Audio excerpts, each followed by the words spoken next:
Okay, welcome everyone to the Gut Rules Masterclass. Thank you for being here live, and thank you to everyone who will watch the recording. My name is Brian Mariani. I am the son of Russell and Megan, who are with us tonight. Russell, of course, will be presenting, and my mom, Megan. Together, they have been running the Center for Functional Nutrition for many decades. And it is a great pleasure to come together and bring you these master classes, which we've done many times. And tonight we are going to focus especially on holiday excess and New Year's resolutions. I know Russell has some really important things that he wants to go over tonight. Um, As always, we want to make sure that everything that we talk about tonight, especially, what you hear from Russell, this is really meant to be educational. This is not intended to be medical advice. And of course, if you do have any specific questions as we go through tonight, you can put them with the whole group chat, or if you want to message privately, you can just send me a message specifically. And I will be putting some links into the chat. One of those links, you can book a completely free conversation directly with Russell. We're also going to be putting a link to Russell's ebook, which you can download. And again, any questions you can send to me privately or interact with the group. So without further ado, Russell, the floor is yours. Thank you, Brian, and thank you, Megan, for all the work that you do behind the scenes to help me work directly with clients and get the message out about the fundamentals of functional nutrition and functional medicine. And thank you to each of you who are here live, and thank you to each of you watching and listening to the recording. I had a great day today because most of my day was taken up with thinking about right now, thinking about what I would like to share. So close to Christmas Day, so close to New Year's Day, so close to Hanukkah, so close to many holidays, so close to the solstice. And it helped me to remember that I have friends in all kinds of different religions. Megan and I have friends from all different religious backgrounds and devotions. And so it caused me to think, what is in common with all of these holiday traditions, especially at this time of year. And what I came up with was that almost without exception, and this would apply whether you are religious or not. Almost without exception, the end of the year and the start of the new year gives each of us an opportunity to reflect upon our way of life, reflect upon our current condition, reflect upon our state of health, and many other things in our life, including the relationships in our life, to reflect on these things and to make amends when necessary or to promise to make amends and kind of preparing for a time coming soon when you're going to implement some changes in your life, changes in your diet, changes in your lifestyle. And so that really was the most important thing, the most fundamental thing, the most common thing. And of course, as I started thinking about that, I thought about something I typically share with my clients, something I've tried to share in my books and tried to share in podcasts and webinars. and that is this concept of the self-care sensei. And long before I came up with the phrase self-care sensei, and I actually didn't come up with it myself, one of my clients came up with it one day, 2 or 3 months into their program, and just nonchalantly said, you're my self-care sensei. And he meant that I, Russell Mariani, was functioning in his life as his self-care sensei. And I appreciated that, of course. And for the beginning part of everybody's relationship with me, that's exactly what I try to do. But of course, for me, the most important uh, concept, the most important reality ever discovered in science is what I call the self-care sensei.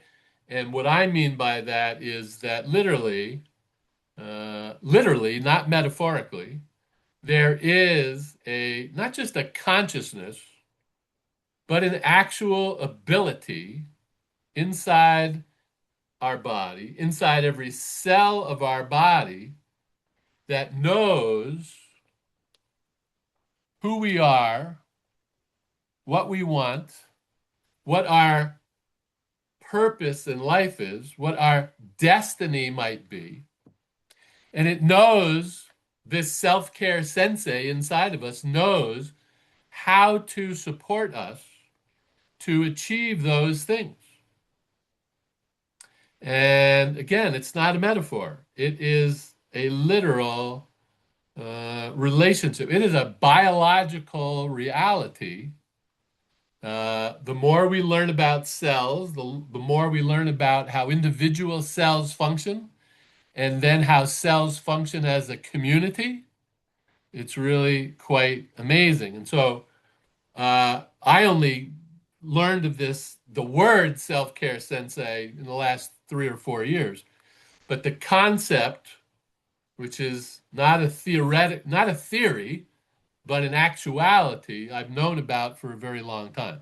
And so the work that I've done in learning about what we call natural healing, or what we call functional medicine, or functional nutrition, is how do we activate? How do we empower? How do we connect with that wisdom and intelligence and resourcefulness inside of our own body?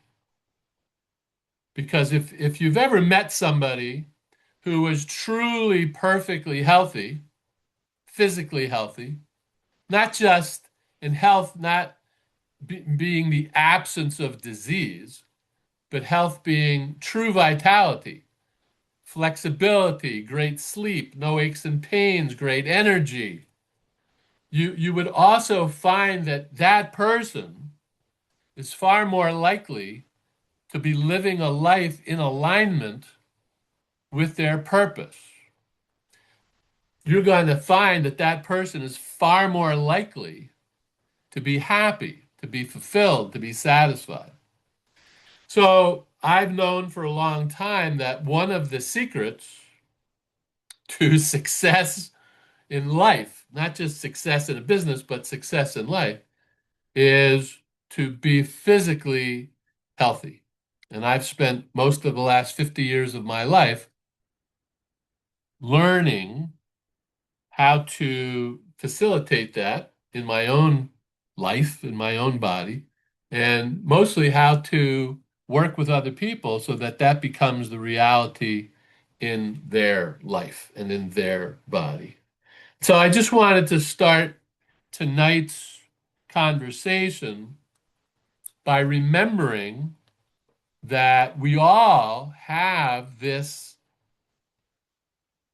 innate ability. It's born within us to be able to restore our health, to be able to maintain our health, and to be able to optimize our health. And that may be the greatest skill, the greatest skill set that we can develop. It is the doorway, not just to the restoration of our physical health, but it's a true doorway to realizing our full potential in all areas of life. So the first principle of functional medicine, as I understand it and teach it, is the belief that the body is constantly healing itself. Every organ, every system, every cell of the body is genetically programmed to function normally. And when cells are functioning normally, there are no negative symptoms, there are no negative conditions. Our body wants to be healthy. And if your body's not perfectly healthy, it's only because you, like me, were not taught how to cooperate with those magnificent and seemingly miraculous self-healing capabilities. But they're there in every single person, no matter how sick their body may have become. The potential is there for full recovery, and that is a very amazing reality. And I've seen it play out dozens and dozens of times, hundreds of times over the last 50 years.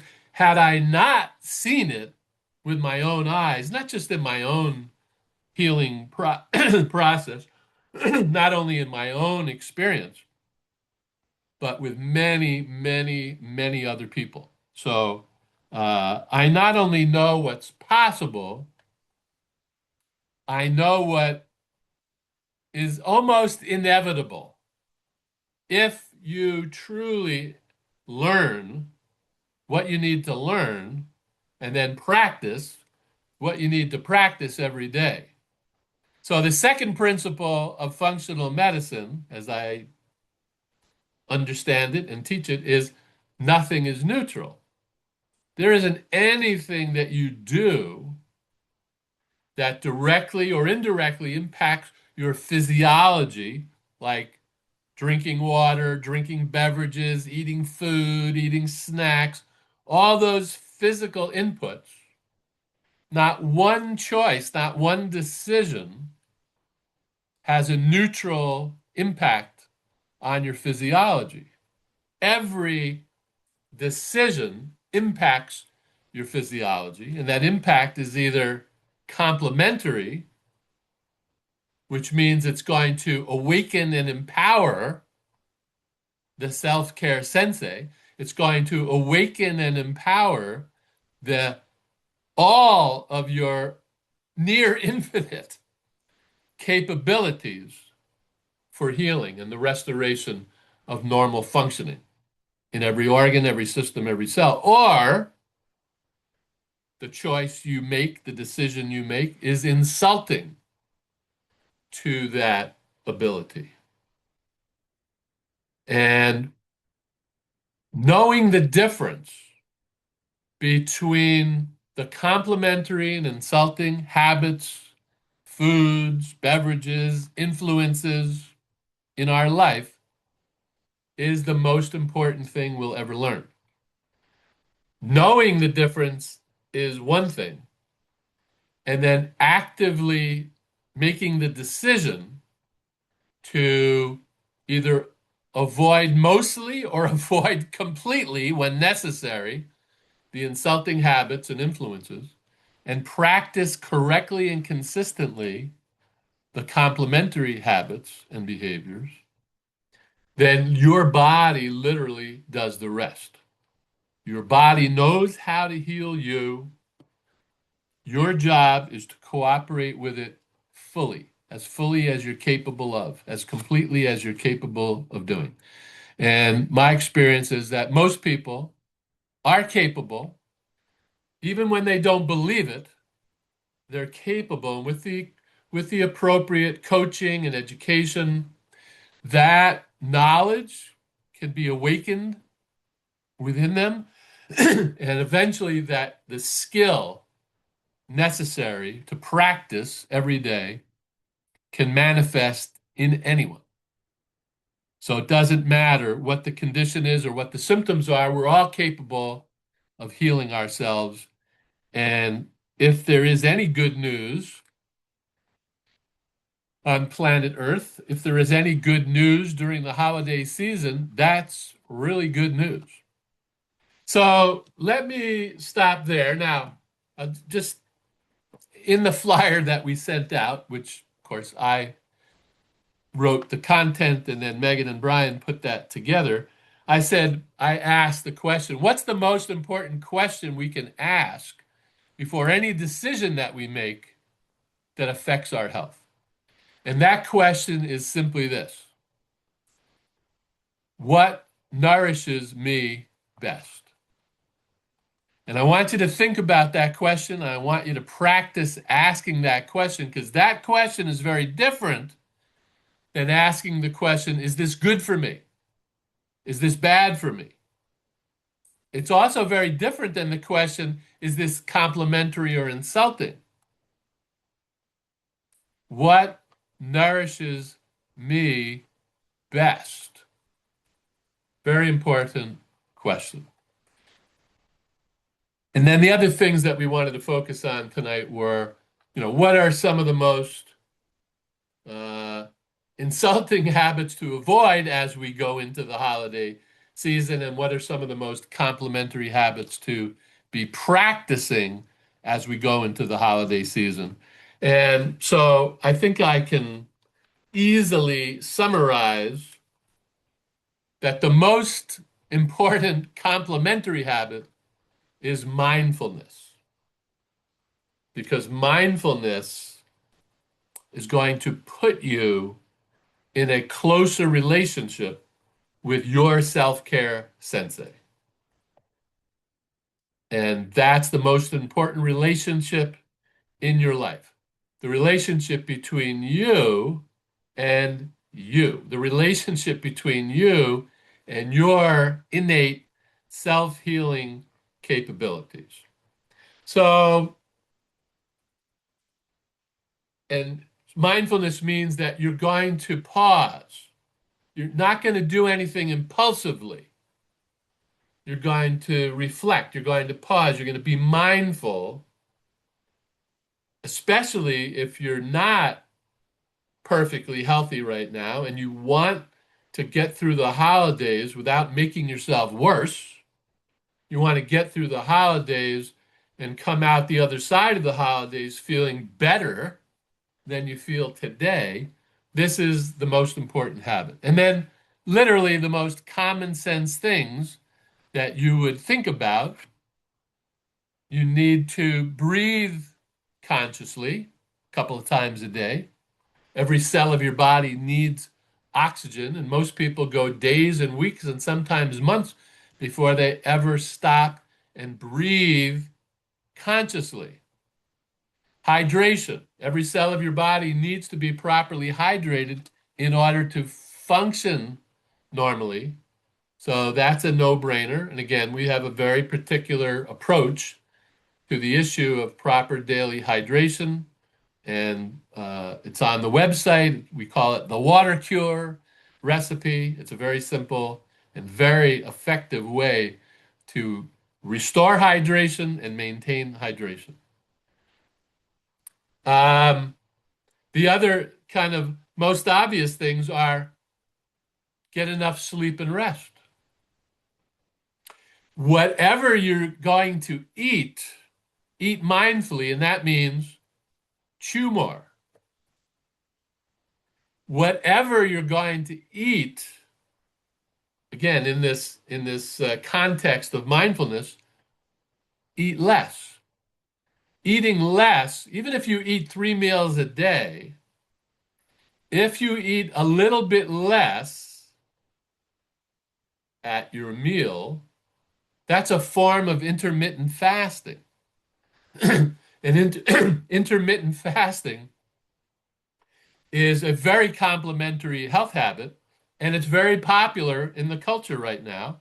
But some people, especially if you're not feeling well, fasting is not necessarily a good thing, meaning avoiding one meal or two meals. So you don't have to do that and benefit from intermittent fasting. You can benefit by eating a little bit less than you normally would. Okay, I think I've probably said enough, and hopefully that has uh, motivated some questions or comments. So, Brian, I'll turn it back over to you. Yes, definitely. Thank you for sending those questions over privately. Again, you can always send them to me directly or in the group. I thought this was a good one. How do you balance enjoying special holiday foods without triggering guilt or digestive upset? Yeah. Yeah, so that's the purpose of tonight's call. Thank you for that question. Of course, triggering guilt, that's a personal choice. We don't often think of it as a personal choice, but our emotional response to anything is our choice. And that would require many hours of conversation to get into. So don't do that to yourself. I mean, this is really the purpose of functional medicine, functional nutrition, not only to help people see that they have choices, but to empower them to make choices that help them achieve what they're trying to achieve. So I think it's safe to say that if you don't have your health, vitality, and well being as a primary goal, you're going to be more vulnerable to temptations that, when you indulge, not only make you feel bad physically, like digestive upset of gas, bloating, cramping, all kinds of things, but make you emotionally upset, meaning you'll feel guilty. So, again, my sense about all of this is to take some time on your own before we're into the full-blown holidays, but depending on your life and your family and your community, you may already be well into your holiday celebrations. Always take time before going to a party, before going to a celebration, and clarify how you want to conduct yourself. How clarify what your goals are, clarify how you want to feel tomorrow, and make your decisions accordingly. Make your decisions, make your commitments, make your promises to yourself. And this is really the greatest thing about the self-care sensei. If you feel guilty because you made some mistakes, you know, um, sometimes a mistake is made unintentionally or unknowingly. Accidents happen. But we're talking about things that you can control. We're talking about things that you can think about ahead of time, knowing your body already, knowing how you react or your body responds to certain foods or certain beverages, and to not kid yourself, be honest with yourself, and take the time ahead of time so that it's not even being on your best behavior, it's being in alignment with who you want to be. And not just who you aspire to be, but who you are right now, because that self-care sensei is present 100% of the time throughout our whole life. And we need to make a better relationship with that knowledge, with that wisdom, with that intelligence. And when we do, we will find it much easier to get through each day, not just the holiday, but get through every day a lot more easily.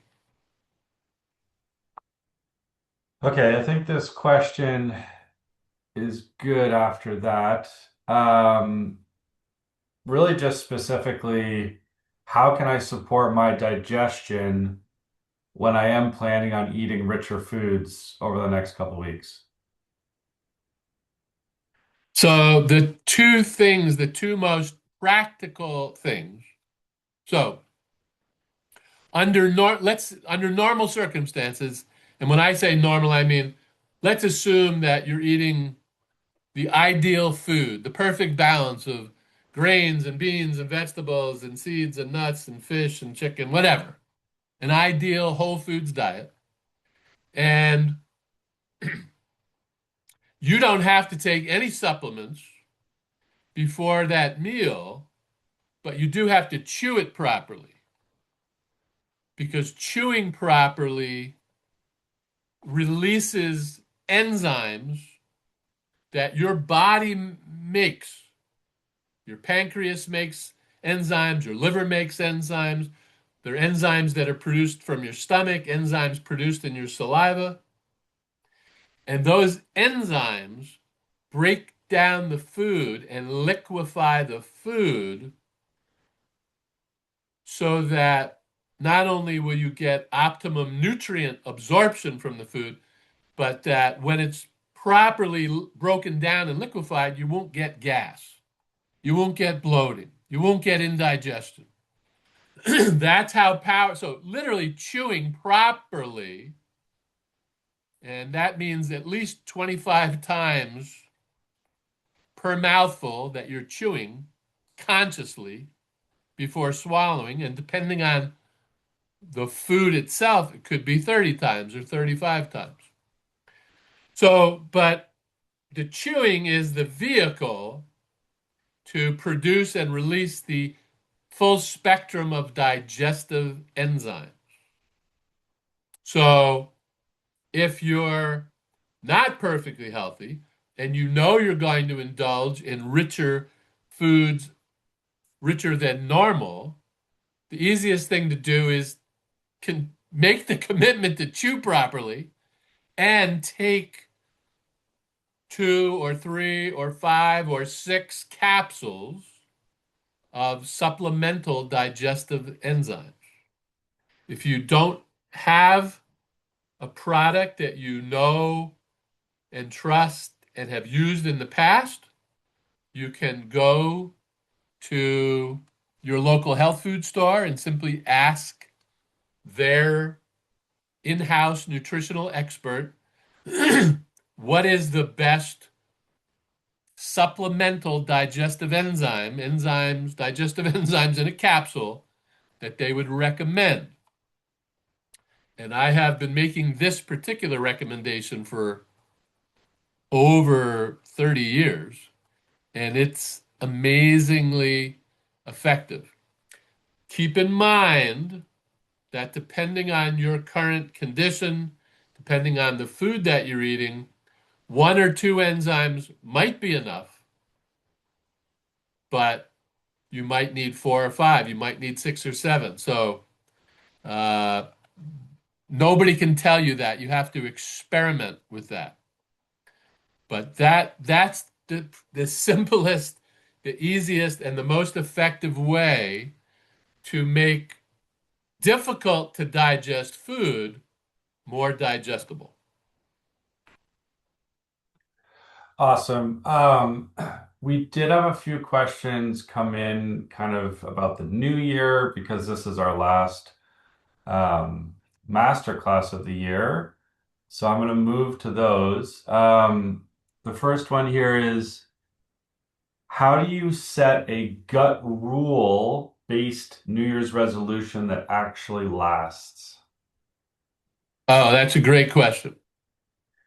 Thank you for asking that question. This is actually one of my favorite questions, and it's one of my favorite conversations to have with people, either in a lecture setting or one-on-one, because the problem with a resolution of any kind is most people can maintain it or sustain it for a week, 7 days, 10 days. maybe 14 days. And then reality starts tempting you, and most people find it very difficult to maintain their New Year's resolution, especially around food, especially around some of these complementary gut rules. And so I recommend the wisdom of Alcoholics Anonymous, and that is one day at a time. In my book, so I don't recommend that you put the pressure on yourself of putting together a list of habits that you want to practice and then say to yourself, I'm going to do this for the rest of my life. That's way too much pressure. I wouldn't even say, no matter how convinced you are of their effectiveness, I wouldn't even say 6 months. I wouldn't even say 3 months. I wouldn't even say 1 month. What I would say is choose one habit that you believe is the most important insulting habit to say bye bye to, and then choose one other habit, complementary habit, that you know, either from past experience or from reading about it, that it's really going to make a big impact very quickly. And then make a commitment, an ironclad commitment, to avoid the insult for 7 days in a row and practice the complementary habit one day at a time for 7 days in a row. Now, I've done this hundreds of times with hundreds and hundreds of people, and I promise you, not one person who actually made this commitment and then lived it out for 7 days in a row, one meal at a time, one snack at a time, one day at a time, for 7 days in a row, every single person had an aha moment. In some situations, they had a transformational experience that then allowed them, empowered them to remake the commitment at the end of the 7 days. And then they go again for another 7 days. Maybe they add another habit. Maybe they choose something else to let go of. But this simple mechanism of one day at a time for 7 days in a row, and then when you come to the end of the 7 days, you sit down, you assess, you evaluate, you review, and then you make a new commitment for the next 7 days. It's the most powerful way to support yourself through the healing process, through the health restoration process, through the health optimization process. They're all different aspects of the same discipline. Ultimately, it is a discipline, but it is the most rewarding of all disciplines because there isn't anything more valuable or important than our health. And this is after 50 years of trying to figure out how to support people in restoring their health, this is the most important basic mechanism. It's safe and it totally works. I got a really cool question, Dad, specifically as you were answering that. The person asked, like, have you figured out how to make that fun? Like, Yeah. hundreds of times, probably thousands of times you've done it, all these different experiences with yourself and, the thousands of people you've worked with over the years, um, whether directly or indirectly.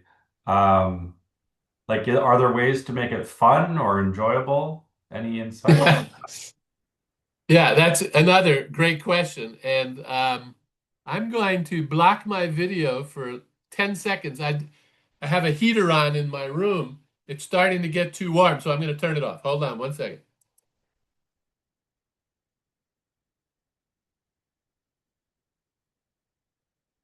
Okay, that was fun. Okay, there we go. So first, I guess the first thing to say is fun is in the eye of the beholder, right? We can make anything fun or we can make it miserable. So that's really the first thing to say. Now, the second thing to say is what's fun is regaining your health. So again, many times in so many conversations, somebody asks me something and then it triggers a memory. And when you asked that question, Brian, what I thought of was a young man I worked with about 25 years ago who was an elite athlete. He was a USA Today uh, top 10 baseball player as a high school senior, and he had a full scholarship to a major university, and he was drafted by the New York Yankees. He went off to college, played baseball his first year, but at the end of his first year, he started developing weird symptoms, GI symptoms.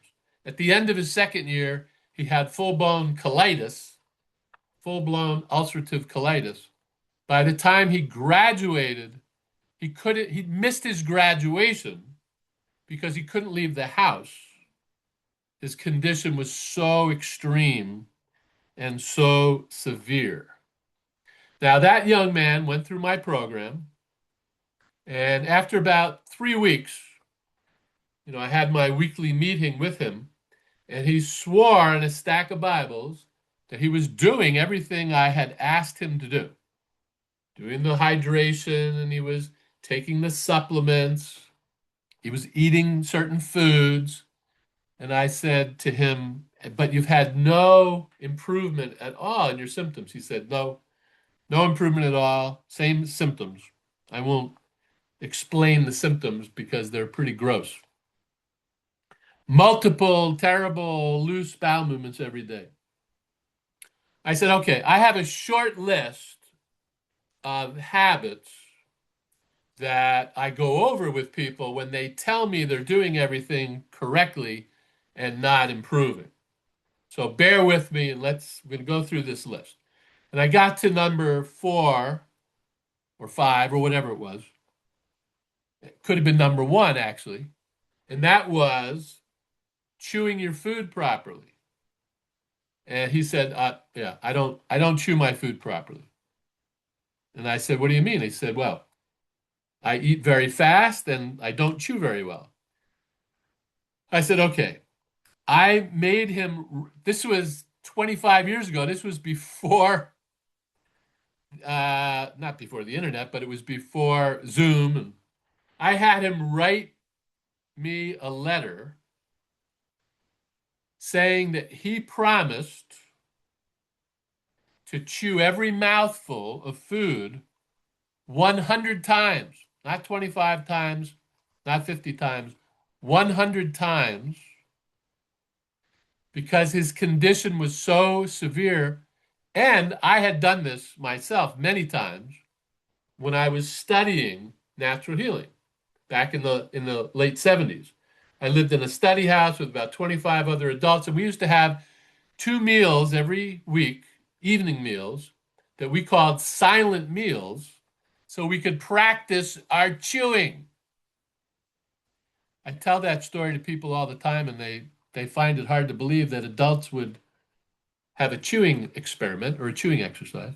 Now, so I had this young man not only promise to do this, but to write it out, to sign it, and to mail it to me. And I said, we'll meet. I'll call you again in 7 days, and you will see some improvement between now and day 7. If you see any improvement before day 7, feel free to give me a call. On day 4, now this is someone who had a medically incurable inflammatory bowel disease. The doctors had totally given up on him. None of the medications were working. 4 days after chewing every mouthful 100 times, he called me and he said, "Oh my God, I just had the first normal bowel movement in 3 years. How is that possible? No gas, no bloating." So, do you think that young man had fun that day? Now, he probably didn't have any fun on day 1 or day 2 or day 3 or day 4 for that matter until he had this miracle happen. What looks like a miracle. I mean, that's a miracle. But it's not a miracle. It's biology, it's enzymes, it's supporting the digestive system to work properly. So so look, I agree. A lot of this stuff is hard work, especially if you've never done it before, especially if you don't have some of the experiences that I have, the stories that I can share. So it is hard work. That's why it's important to have a mentor, frankly. That's why it's important to have a coach so that you can, before you make the commitment to doing one of these things, that you feel fairly certain that it's actually going to work at some level, maybe not at the miracle level that this young man experienced. But that's what I said earlier. I haven't ever seen anybody make that level of commitment and then live it out for 7 days in a row and not have a significant improvement. So again, it may not be fun when you get started, but it definitely is fun when you get the result. That was great, Dad. I think I'm going to leave the questions there. So if you have any final words for 2025, please share them and we will move on and get ready for 2026. Um, Thank you, Brian. Again, what comes to mind is something I write many times, but you're always trying to summarize everything to take complicated physiological processes and see if you can put it in a few words that are meaningful and actually make a difference. And so one of those phrases is when we find and do correctly and consistently the things that nourish us best, all will be well today and in all the days ahead. And so that's been my experience. That's why I do what I do. I wish everyone um, the experience of optimum health and well-being. I wish everyone the opportunity to find a way in your own life to empower your self-care sensei because it really is the most important relationship of all. So thank you, Brian. Thank you, Megan. Thank you, everyone who's here live tonight. Happy holidays and happy new year, and we'll see you in 2026. Thank you, everybody. Have a wonderful evening. Thank you, Dad. Again, thank you to everyone who was here live. Thank you for everybody who will be watching the recording. Just to reiterate, I think the greatest message that comes out of all these gatherings that we put together is really that we want there to be pieces of education, even if it's one thing, maybe it's a couple of things that help each and every one of you make one better decision that might lead to some other better decisions.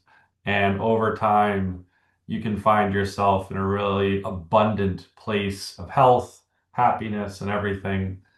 And it really is that this work that my dad does and that we try to get out into the world is all about providing educational opportunities, providing opportunities to gather as community that really take you on a path to become your own self-care sensei. And that's what my dad was referring to earlier. That's why he loves what he does, because he can be that self-care sensei for someone along their journey.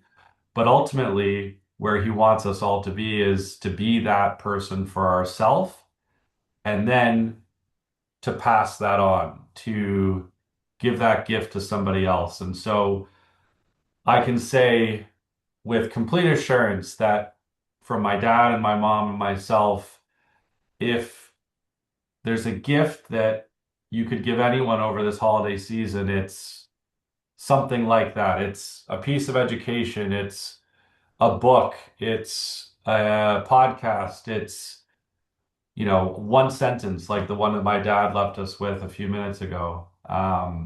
Because it really can make a huge, huge difference, and you can never know sometimes how big a difference you make in other people's lives. And that's why we put these together. So thank you for gathering with us in 2025. We'll be hard at work over the holidays, figuring out how we're going to do this in 2026. And we can't wait to see you all then. So thank you. Have a wonderful rest of the year. See you in 2026. Thanks, Brian. Thanks, everybody. Thank you, everyone. Have a great holiday season.